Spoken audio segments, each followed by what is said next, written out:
Boa noite, meus irmãos, graça e paz. Abra comigo sua Bíblia, por favor, lá no Novo Testamento, Evangelho de Lucas. Deixe sua Bíblia aberta ali. Lucas capítulo 22. Irmãos, existem dores que não apenas entristecem, mas dores que esvaziam a nossa alma, dores pelas quais nós passamos e que é difícil de nós nos livrarmos delas. São momentos na nossa vida que parece que o coração fica pesado, parece que a mente escurece, que o corpo perde as forças, e alguns chamariam isso de crise emocional, essas experiências de crise emocional extrema, outros chamariam ainda de depressão e de outros nomes, né? Os antigos chamavam de momentos de melancolia ou de a noite escura da alma, muitos a chamavam dessa maneira.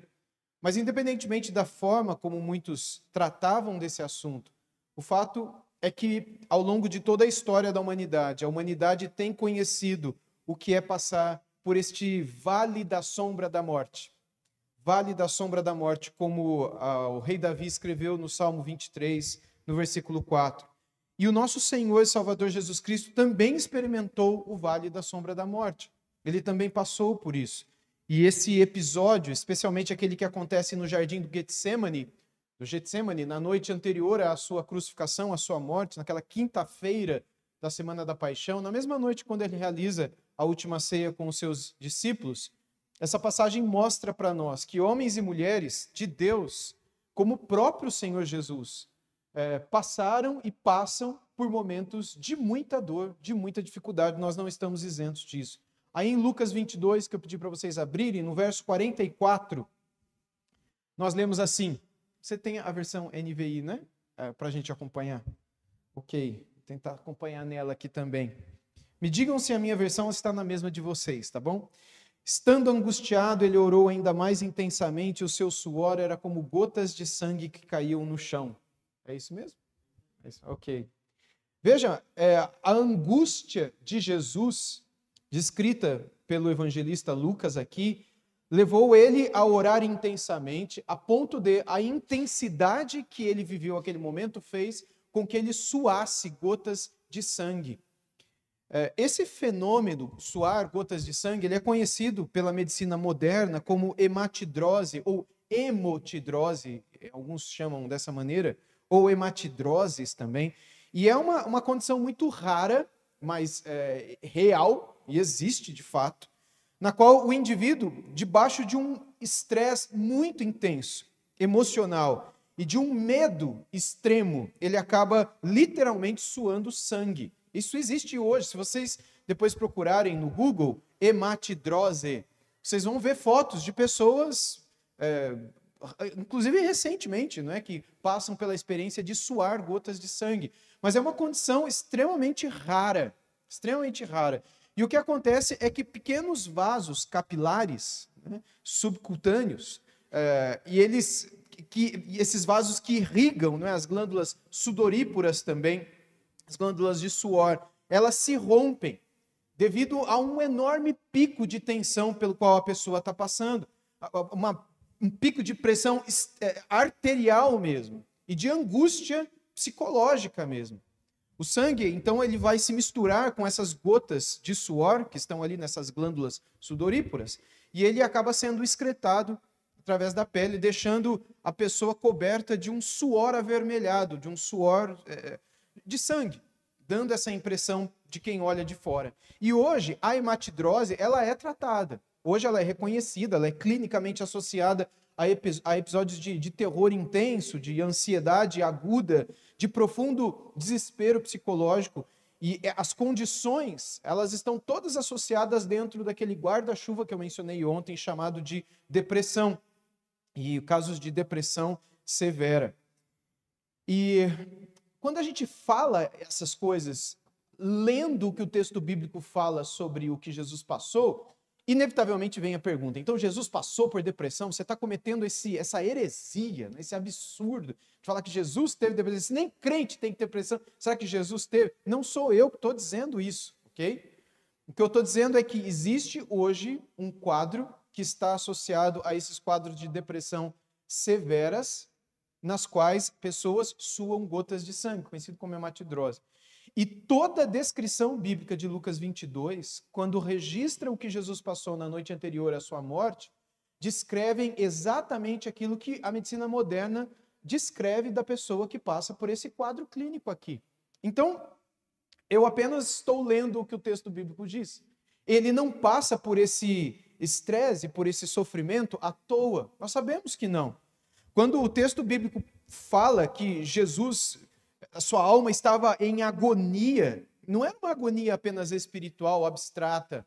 Não era agonia por saber que ele seria surrado daqui a pouco pelos soldados romanos, que ele seria abandonado por todos os apóstolos, que diriam coisas erradas dele, que dariam um tapa na cara dele, que cuspiriam nele, que depois rasgariam a carne dele, e aí então colocariam um pano e zombariam dele, chamando-o de rei. E não bastasse isso, fariam uma coroa de rei, mas de espinhos, e colocariam esses espinhos na cabeça dele com um pedaço de pau para o espinho entrar entre o crânio e a pele. Ele não estava angustiado por causa disso, apenas. Eu acho que também. Mas eu creio que a dor maior em Cristo, na alma de Cristo, era saber o que ele passaria por nós, porque sem dúvida alguma, aquilo que ele passaria em nosso lugar é infinitamente maior do que qualquer dor física pela qual nós possamos passar. Porque qualquer ser humano pode passar pelo que ele passou. Qualquer um de nós pode ser crucificado, como muitos foram ao longo da história humana, como 2 foram ao lado dele. As pessoas podem ter espinhos na cabeça, as pessoas elas podem se ferir nas costas, as pessoas podem ser traídas, abandonadas, as pessoas podem levar tapa na cara e morrer injustamente, como ele passou por tudo isso. Mas será que era isto que ele queria evitar? Ou será que havia uma dor maior que atormentava o seu coração e a sua alma? Aquilo que Jesus passou por nós, ao receber a ira do Pai sobre ele, a ira do Pai contra nós, contra os nossos pecados, que foi derramada sobre ele de alguma maneira, fez com que ele já experimentasse antecipadamente esse trauma total, essa angústia, como ele mesmo diz, que atinge não apenas a sua alma, o seu coração, mas o seu corpo, a ponto dele descrever, Mateus 26, 38, se os irmãos quiserem abrir lá, Mateus 26, 38, é o texto paralelo a este de Lucas. Mas lá em Mateus, Mateus ele acrescenta um ponto que não está lá em Lucas, onde ele diz exatamente isso. Disse-lhes então, a minha alma está profundamente triste, numa tristeza mortal. Fiquem aqui e vigiem comigo. Algumas versões mais antigas dizem que a minha alma está angustiada até a morte. É essa tristeza mortal.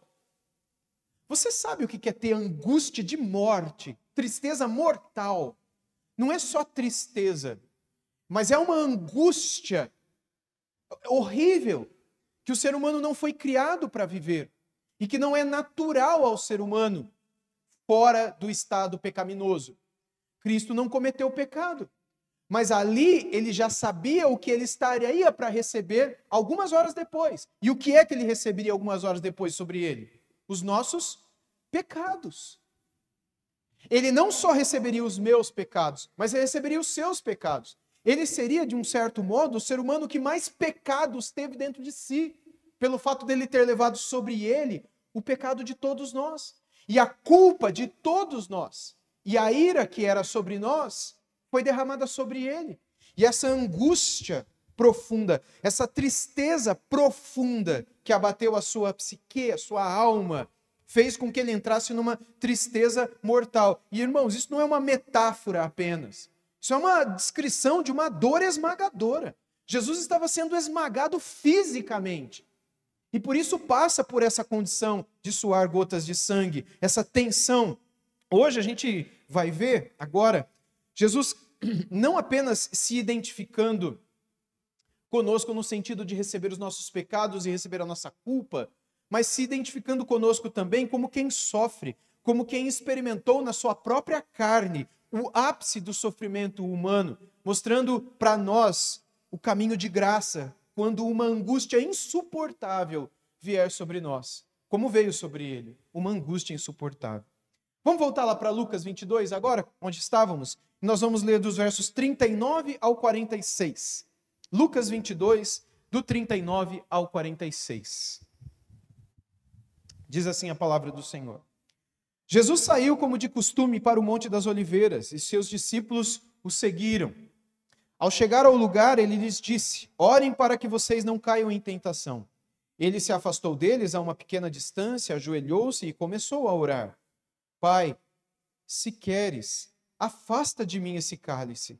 Contudo, não seja feita a minha vontade, mas a tua. Apareceu-lhe então um anjo do céu que o fortalecia. E estando angustiado, ele orou ainda mais intensamente, e o seu suor era como gotas de sangue que caíam no chão. Quando se levantou da oração e voltou aos discípulos, encontrou-os dormindo, dominados pela tristeza. Por que estão dormindo? Perguntou-lhes. Levantem-se e orem para que vocês não caiam em tentação.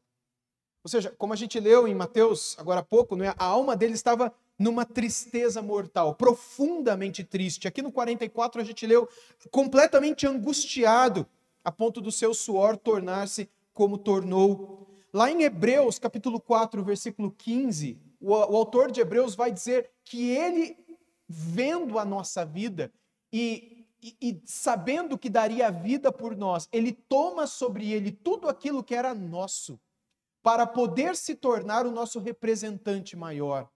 A ideia do autor do livro de Hebreus é colocar Jesus como um sumo sacerdote. É o grande tema de Hebreus. E o sacerdote, principalmente o sumo sacerdote, é o representante da humanidade, do povo de Israel. O sumo sacerdote no Antigo Testamento tinha essa função. Enquanto o profeta trazia Deus para os homens, assim diz o Senhor, o sumo sacerdote fazia o caminho contrário, ele levava os homens para Deus. O sacrifício dos homens para Deus, o sangue do cordeiro das pessoas para Deus. Ele levava as pessoas para o Senhor, ele representava as pessoas diante de Deus. Quando o autor de Hebreus diz que Jesus é o nosso sumo sacerdote, significa que Jesus nos representa diante de Deus. E então ele assume tudo aquilo que era nosso, completamente. E lá em Hebreus 4,15 nós lemos assim: pois não temos um sumo sacerdote que não possa compadecer-se das nossas fraquezas, mas sim alguém que, como nós, passou por todo tipo de tentação, porém sem pecado. Ou seja, ele passa por tudo, ele experimenta tudo. E Jesus sentiu essa angústia extrema e real. Depois de ter vivido uma vida, depois de 33 anos, aqui ele está na última noite dele, antes da crucificação. Depois de 33 anos de alegrias, de decepções, de tristezas, de júbilo, mas de choro também. A gente o vê chorando pelo menos 2 vezes no Novo Testamento. A primeira, quando Lázaro ele morre, ele chega lá 4 dias depois, né, que ele foi enterrado. E a outra, quando ele chega diante de Jerusalém e ele diz que Jerusalém, Jerusalém, quantas vezes eu quis juntar vocês, né, como a galinha junta seus pintinhos, etc, etc. E o texto bíblico diz que ele chorou também. Pode ser que ele tenha chorado outras vezes, diante de outras situações. E tenha se alegrado também outras vezes, diante de outras situações. Ele era completamente e verdadeiramente humano, como nós somos. Porém, diferente de nós, pelo fato de ser verdadeiramente e completamente o próprio Deus também. Totalmente Deus, totalmente homem. E é impossível para a nossa mente entender isso, mas é exatamente esta a natureza do nosso Redentor. Ou a dupla natureza do nosso Redentor. E ele chega nesse último momento e sente essa angústia extrema. E a hematidrose de Jesus, o suar gotas de sangue, prova que ele não é um símbolo distante de uma força impossível, sabe? Uma força que... Não, ele é um homem de dores. Lembra o servo sofredor de Isaías 53? É ele. Servo sofredor, homem de dores, carne, osso. No Getsêmani, ele experimenta uma dor emocional e uma dor física tão intensas que o corpo dele entra em colapso. Esse que Lucas descreve para nós. A declaração que ele faz e que Mateus registra para nós, por isso que eu li o outro texto também de Mateus 26, a minha alma está profundamente triste, numa tristeza mortal, descreve a agonia que estava esmagando a alma de Jesus naquela hora. Lá em Isaías 53, no verso 3 a 5, só para nos lembrarmos do que foi profetizado a respeito dele, Isaías 53, 3 a 5. foi desprezado e rejeitado pelos homens, um homem de dores e experimentado no sofrimento, como alguém de quem os homens escondem o rosto, foi desprezado e nós não o tínhamos em estima. Certamente ele tomou sobre si as nossas enfermidades, sobre si levou as nossas doenças. Contudo, nós o consideramos castigado por Deus por ele atingido e afligido, mas ele foi transpassado por causa das nossas transgressões. Foi esmagado por causa das nossas iniquidades. E o castigo que nos traz a paz estava sobre ele, e pelas suas feridas fomos curados. Ou seja, se você já se sentiu esmagado alguma vez na sua vida pela ansiedade, se você já se sentiu esmagado alguma vez por uma angústia que veio sobre o seu coração, o desespero, uma tristeza profunda, saiba que Jesus não apenas vê a sua dor de longe como quem não sabe o que é passar por isso. Ele sentiu o peso físico e psicológico de modo real, de modo tangível. Ele entende de dentro o sofrimento humano, porque ele mesmo passou por isso. E não apenas passou, como inclusive orou para que ele ficasse livre de todo aquele sofrimento, que é o que a gente vê agora. Voltando lá para Lucas 22, de um modo especial no verso 42, Jesus ora, mas ao mesmo tempo mostra um caminho de graça no sofrimento. O que Jesus faz diante dessa dor extrema? Sua oração é um modelo para nós. Pai, se queres, afasta de mim este cálice. Contudo, não seja feita a minha vontade, mas a tua.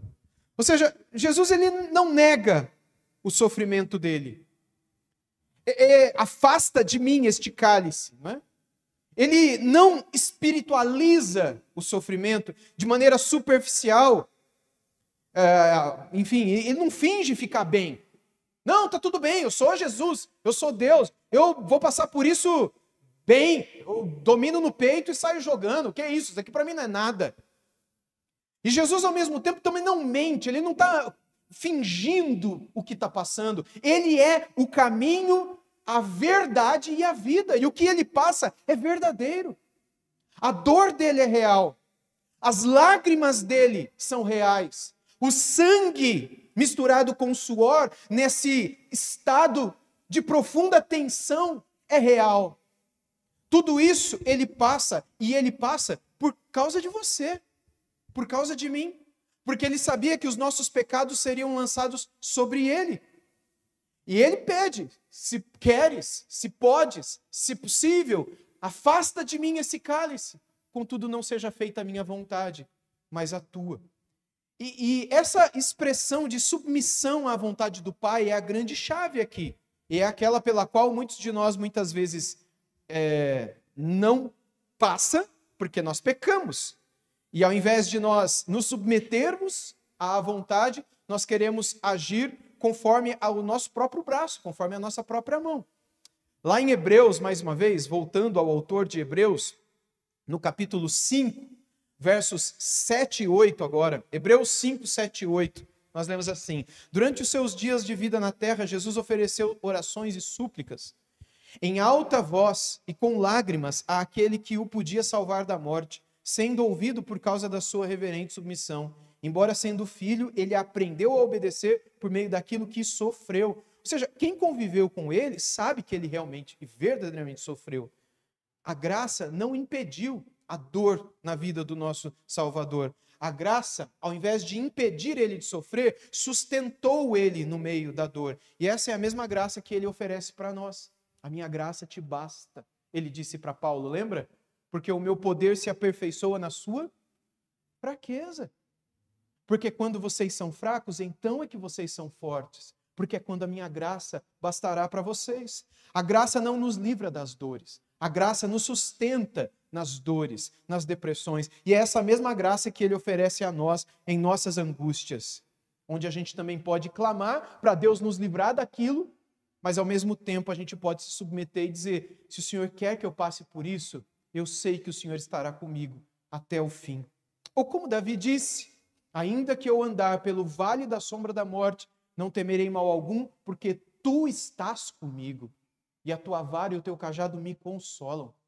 E o Senhor preparará uma mesa diante de mim, na presença dos meus adversários, que são os meus problemas, minhas crises, minhas dores, minhas ansiedades, etc. E eu estarei para sempre na presença do Senhor. A bondade e a misericórdia do Senhor me seguirão todos os dias da minha vida. Ou seja, essa certeza quando eu estou no vale. O vale é a depressão. É esse buraco no qual nós entramos e que nós não fomos criados para viver, mas que faz parte da nossa trajetória nesse mundo por causa do pecado que jaz nesse mundo. Em Filipenses 4, versos 6 e 7, texto muito conhecido, o apóstolo Paulo escreveu aos filipenses da prisão, porque os filipenses estavam preocupados também com a perseguição que acontecia naqueles dias, e essa perseguição provavelmente chegaria a eles, e era possível que alguns deles também fossem para a prisão, e eles precisavam saber que Paulo estava bem, estava feliz, e o grande tema de Filipenses é a alegria, a felicidade. E em Filipenses 4, 6 e 7 ele diz: não andem ansiosos por coisa alguma, mas em tudo, pela oração e súplicas, e com ações de graças, apresentem seus pedidos a Deus. E a paz de Deus, que excede todo o entendimento, guardará o coração e a mente de vocês em Cristo Jesus. E Pedro, 1 Pedro 5, 7, ele também entra nesse assunto da ansiedade. Lembra que a primeira pessoa a entrar nisso foi Jesus, no Sermão da Montanha. Paulo entra nesse assunto aqui em Filipenses 4, Pedro em 1 Pedro 5, 7. Todos eles tratam disso, porque essa era uma condição real para todos. Pedro escreveu: lancem sobre ele toda a sua ansiedade, porque ele tem cuidado de vocês. Ou seja, se Jesus falou para os discípulos, Mateus 6, não é? Lembra quando ele mandou olhar para os passarinhos e olhar para os lírios do campo? A conversa era qual? Não andem ansiosos, inquietos. Minimal em grego, minimal, que significa literalmente essa inquietação que me deixa preocupado antecipadamente. A gente chama isso hoje de ansiedade. Por isso que em algumas versões nós lemos: não vos inquieteis quanto ao amanhã. Em outras versões dizem: não andeis ansiosos quanto ao amanhã, quanto ao que é a vez de comer ou beber. Jesus falou isso com os apóstolos. Paulo escreveu isso para a igreja. Pedro escreveu isso para cristãos. Então, a condição de lutar com ansiedade é, inclusive, uma condição do povo de Deus. E o que o Senhor nos ensina a fazer nesse contexto? Jesus manda a gente pensar, meditar, ao termos contato com a natureza, olhar para as aves, olhar para os lírios e ver como Deus cuida de todos eles, e depois meditarmos no nosso próprio coração. Será que Ele não cuida da gente também? Porque se a gente concluir que Ele não cuida, então o problema não é a ansiedade, mas a incredulidade no nosso coração. E aí já é outro pecado. Não é nem a ansiedade, é a incredulidade. Porque nós não acreditamos que um Deus que cuida dos passarinhos e dos lírios, e que disse que cuidaria muito mais da gente, mas a gente lá no fundo pensa: vai que não, né? Vai que Ele falou, mas na real Ele não sabe nem quem eu sou, nem onde eu moro, e Ele não está nem aí para os meus problemas. É a incredulidade, então, o nosso problema. Paulo vai dizer isso para a igreja. Pedro vai dizer isso para a igreja. E ao tratar desse assunto, ele espera nos mostrar que a presença de Deus na nossa vida, inclusive na nossa lembrança, na nossa meditação, é o que vai nos consolar quando especialmente a tristeza tentar nos dominar como tentou dominá-lo. Lá em Lucas 22, 43, o texto que a gente leu, fala que no meio da agonia física e emocional que ele passou, Jesus, ele não foi abandonado. Lá em Lucas 22, 43, a gente lê que apareceu-lhe então um anjo do céu que o fortalecia. Isso mostra que o Pai, ele não se ausenta no sofrimento, como a gente viu ontem com Elias, não é? Deus não se afasta de nós quando nós estamos sofrendo. Ainda que ele possa parecer silencioso, ele está ali presente sempre. E a presença consoladora e fortalecedora dele lá, sustentando, ainda que não explicando os porquês, é o que faz todo sentido e nos dá força para passar. Deus não fica dizendo o porquê, é o que eu vou falar depois do intervalo, quando a gente refletir sobre a história de Jó. Deus não responde, por mais que a gente queira saber, Ele muitas vezes não quer dizer. Ele apenas quer que a gente venha e esteja com Ele. Como Jesus disse em Mateus 11, 28 a 30. Em Mateus 11, 28 a 30, vendo algumas pessoas cansadas, sobrecarregadas, tristes, Jesus disse assim, Mateus 11, 28 a 30, venham a mim todos os que estão cansados e sobrecarregados, e eu lhes darei descanso. Tomem sobre vocês o meu jugo e aprendam de mim, pois sou manso e humilde de coração. Vocês encontrarão descanso para suas almas, pois o meu jugo é suave e o meu fardo é leve. Meus irmãos, o apóstolo Paulo, em 2 Coríntios 1, eu gostaria de ler esses versos também. Ele aprendeu isso. E nos versos 8 e 9 de 2 Coríntios 1, ele disse assim: irmãos, não queremos que vocês desconheçam as tribulações que nos sobrevieram na província da Ásia. Foi algo maior do que podíamos suportar, a ponto de perdermos a esperança da própria vida. Em grego, eu não vou ficar aqui falando muito do grego, mas em grego, literalmente, eu perdi a vontade de viver. É isso que o apóstolo Paulo está dizendo aqui, literalmente. O apóstolo Paulo. Aí, quando você vê alguém que fala que perdeu a vontade de viver, você fala: ih, será que é crente? Você falaria isso para o Paulo? Você falaria isso para o Elias? Mas para o irmãozinho da igreja você fala. Nós não estamos livres. A condição de passar por uma tristeza profunda não é a condição ideal. Não é a condição na qual o Senhor nos coloca para viver. Mas é inclusive a condição pela qual a gente pode vir a passar. E se viermos a passar, ou consolamos e fortalecemos, ou ficamos quietos. Mas não julgamos e apontamos dedos, mas somos como anjos de Deus. Imagina você ouvindo isso do Paulo. Olha, irmãos, aí de Passo Fundo, eu não quero que vocês desconheçam o sofrimento, as tribulações. Mas como assim Paulo passou por tribulação? Não é de vitória em vitória, de glória em glória, prosperidade. A tua vitória tinha que ter sabor de mel, não é? Como assim passou por tribulações? Pois é, o pessoal de Passo Fundo. Quem nasce em Passo Fundo é o quê? Passafundense? Passofundense. Passofundenses. Falei certo? Eu passei muito problema, muito sofrimento, muita tribulação lá na Ásia. Foi algo maior do que eu podia suportar, a ponto de eu perder a vontade de viver, a esperança da própria vida. E no verso 9 ele diz: de fato, sentimos em nosso coração a sentença de morte. Para nós, acabou. Isso aconteceu para que não confiássemos em nós mesmos, mas em Deus que ressuscita mortos. E aí ele já diz o porquê. Ele entendeu porque Deus permitiu que ele passasse por toda aquela tribulação e sofrimento. Foi para que ele confiasse ainda mais no Senhor. Foi para que ele visse ainda mais o Senhor, que foi o que Jó viveu. Eu estou ansioso para falar, mas vou deixar para falar depois. Enfim, o Salmo 34 fala que Deus está perto de todos os que têm um coração quebrantado. E os salva os de espírito abatido. Esse é o nosso Deus. Indo já para a parte final, a gente vê que Jesus venceu para que nós fôssemos sustentados. Jesus, ele enfrentou essa angústia e essa dor. Ele foi esse servo sofredor, esse homem de dores, que nós lemos agora há pouco em Isaías, na forma mais cruel. E ele venceu isso pela obediência. E pela obediência indo à cruz, morrendo e depois ressuscitando em nosso lugar. E pelo fato dele ter passado por tudo isso, agora as Escrituras nos dizem que ele está ao lado do Pai. E ele, o que ele faz por nós agora lá? Ele intercede. Ele ora por você e por mim, como um sumo sacerdote, que compreende perfeitamente a nossa fragilidade, que sabe o quão frágeis nós somos, o quão pequenos somos. Ele nos garante que nenhuma angústia, por mais profunda que seja, será capaz de nos separar dele e do amor dele. Paulo escreveu isso em Romanos 8, a partir do 35. Vocês lembram? Romanos 8, 35 a 37. Tem até um cântico antigo que canta essa música, esses versos. Quem nos separará do amor de Cristo? Será a tribulação, a angústia, ou perseguição, a fome ou nudez, o perigo, a espada? Como está escrito, por amor de ti, enfrentamos a morte todos os dias. Somos considerados como ovelhas destinadas ao matadouro, mas em todas as coisas somos mais do que vencedores por meio daquele que nos amou.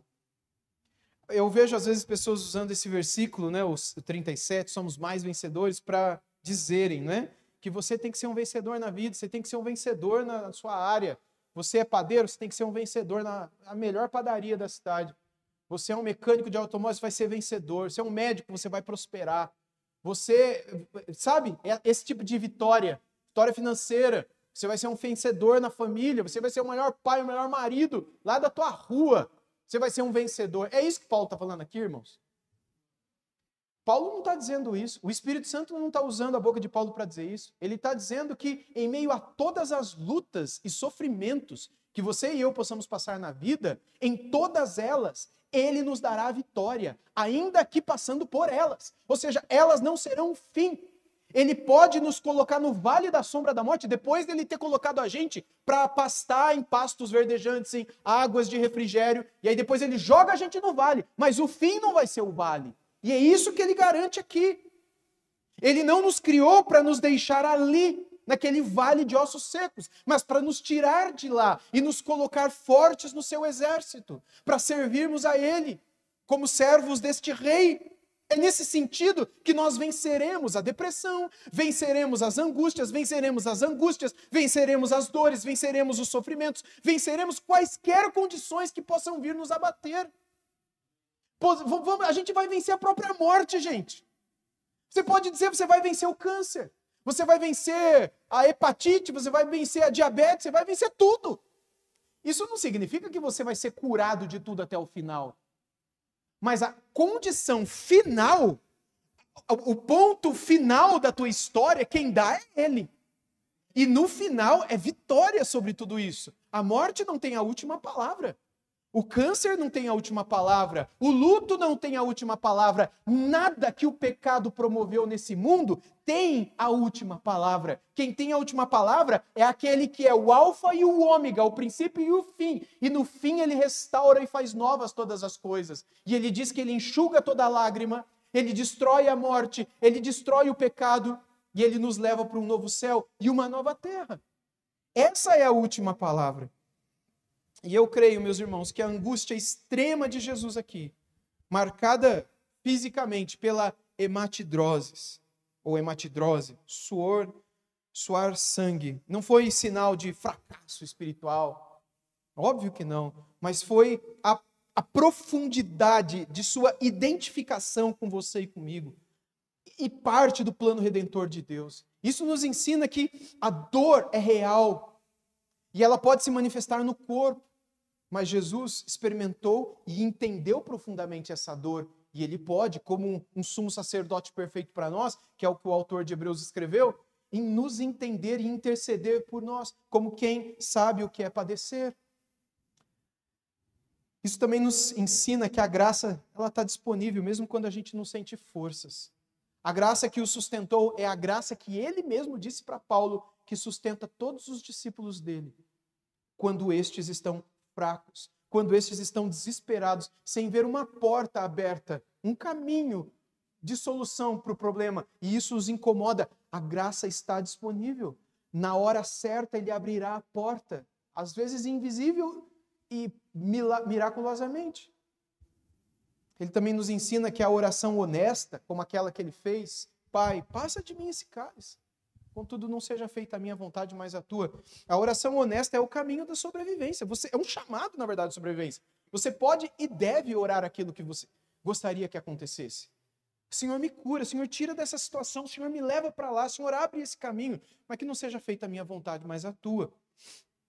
É nessas condições que a gente aprende a derramar a nossa alma. A gente aprende com essa história de Jesus também, esse breve momento da vida dele, que submissão à vontade de Deus não apaga a dor, irmãos. Mesmo que você se submeta e faça tudo direito, Deus não garante que ele vai tirar a dor de você. Mas a submissão à vontade de Deus vai trazer propósito e direção no meio do caos. Você vai sentir a bondade de Deus te conduzindo e as pessoas vão olhar para você e elas não vão entender por que você está em paz. De onde vem essa paz? E você vai dizer o quê? Nem eu sei. Eu só sei que Deus tem me sustentado. Na verdade, você sabe de onde vem. É uma paz que não é desse mundo. É uma paz extramundo, é uma paz alienígena. Porque ela não é daqui. É uma paz de... Né? Não dá para explicar para os outros. Como é que você explica algo que não pertence a esse universo? É a paz de Deus, que está lá com Ele. E Ele põe aqui em você. A paz de Deus, que guardará o vosso coração e a vossa mente em Cristo Jesus. Coração, porque a gente se desespera emocionalmente, e mente, porque a gente se descontrola na nossa razão. Ele guarda a razão e guarda as emoções. A paz de Deus faz isso quando a gente se entrega em súplicas e petições, como a gente lê em Filipenses 4, 6, 7 e 8, com ações de graças. Mesmo em meio à dor, a gente lembra de coisas do passado e a gente agradece pelo passado. E a lembrança do que ele fez lá atrás é o que nos sustentará agora também. Essa história nos lembra também que Deus está presente mesmo quando ele não explica o sofrimento. E mesmo quando ele não envia o conforto imediatamente. E também nos ensina que a vitória final pertence a Jesus, ao Cristo ressuscitado, em quem nós todos estamos hoje sustentados, a quem nós todos hoje estamos unidos. Portanto, se você se sente de alguma maneira cansado, sobrecarregado, como ele mesmo disse lá em Mateus 11, ou confuso, abatido, a ponto de não sentir mais nada, vontade de viver, o desespero de vida mesmo, a ponto de sentir que você não pode mais seguir, não pode mais ir adiante. Saiba que Jesus também passou pela noite escura, ou a noite mais escura, ou como muitos chamavam na Idade Média, a noite escura da alma, que hoje a gente chama de depressão. Teólogos escreveram livros, inclusive, com esse tema, na Idade Média, porque viam na igreja pessoas passando por essa dor e sofrimento, especialmente no século XIV, quando uma das maiores pandemias veio sobre o mundo, a peste negra, não é? E matou praticamente 1/3 da população mundial na época. E esse livro, A Noite Escura da Alma, por São João da Cruz, foi escrito como uma espécie de consolo a muitos que não viam um caminho. E ele apontou para Jesus, ele apontou para a cruz, ele apontou para Cristo como aquele que nos sustenta, inclusive na noite mais escura da nossa alma. Ele sabe o que é isso. E pode ser que você esteja nessa situação. Saiba que Jesus viveu uma agonia tão grande que marcou até o corpo dele. E por isso ele pode segurar na sua mão hoje, na minha mão também, com uma compaixão que nenhum outro pode oferecer para nós. A graça dele não ignora a nossa dor. A graça dele sustenta a gente enquanto a gente atravessa, a gente caminha através da dor. Vamos falar com o nosso Senhor? Querido Senhor Jesus, muitos de nós já conheceu ou conhece o peso da angústia e da dor. Como o Senhor viveu no Getsemane, a nossa alma muitas vezes está triste até a morte. A gente vê e lê em seu suor de sangue que o Senhor também conheceu esta dor terrível, que o Senhor não está distante do sofrimento e nem mesmo do que é o nosso sofrimento quando a gente passa por ele. E por isso hoje nós te pedimos que o Senhor nos ensine a orar com a mesma honestidade e a confiar, mesmo na escuridão, a nos submeter à tua vontade e a descansar na certeza de que a tua presença nos sustenta, mesmo quando a gente não entende nada do porquê que estamos passando pelo que passamos. Dá-nos a graça suficiente para hoje, Senhor Jesus. Dá-nos a graça para passarmos pelo que estamos passando e para te glorificarmos em meio a tudo isso e para darmos testemunho àqueles com quem nós convivemos de que há uma paz que não pertence a esse mundo, que aponte para ti e que leve essas pessoas a conhecer o Senhor também em meio à nossa dor. Sustenta-nos e guarda-nos para a tua glória e usa-nos como uma bênção também para abençoar aqueles que estiverem passando por isso ao nosso lado. Em teu nome santo nós pedimos, Senhor Jesus. Amém. Amém.